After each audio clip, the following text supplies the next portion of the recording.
नाज़रीन खबरें नए अपडेट जे सिलसिले खे अॻिते वधाईंदे ख़बर शामिल कंदासीं। कराची मलीर मां रिपोर्ट नजीब अहमद ख़ासि कयली। टाउन म्यूनिसिपल कॉर्पोरेशन गॾाप माली साल 2024-2025 में मिल चेंग एनिमल फीस ऐं हेल्थ क्लियरेंस सर्टिफिकेट्स जी नीलामी कंदे चयो हिन नीलामी में 12 ठेकेदारनि शिरकत कई। उहा नीलामी चेयरमैन तारिक अज़ीज़ बलोच, नाज़िर हाई कोर्ट सैयद अहमद यूसुफ, म्यूनिसिपल कमिश्नर अहमद यार जी निगरानीअ में थी। नीलामी में ठेकेदारनि जी भरपूर छाण खां पोइ हिसो वरितो। ठेकेदारनि जे विच में सख़्त मुक़ाबले में सभ खां वधीक 3 ठेकेदारनि नीलामी में सभ खां वधीक ॿोलियूं ॾिनियूं। सभ खां वधीक बोल कंदड़ मेसर्स टी.के.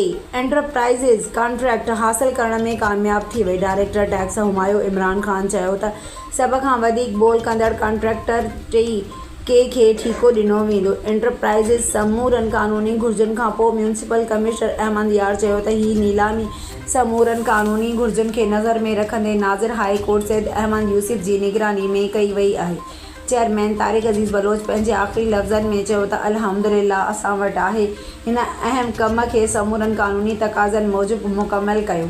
गॾाप टाउन जी भलाई ऐं तरक़ी में 100 सैकड़ो किरदारु अदा करणु फ़र्ज़ु आहे। उन मौक़े ते पार्लियामानी leader council member Mir Abbas Talpur, superintendent engineer M&A Noor Ali Jamali, superintendent उन मौक़े ते इंजीनियर B&R फरमान अली लाशारी, लाइ officer Suhail Qazi, director information Rizwan Sabir, deputy director HRM Sarfaraz Ahmed Khatti, counsellor officer Sajjad Ahmed, deputy director tax Riaz Hameed Baloch, BPS chairman Lal Khan Nabi मौजूद हुआ।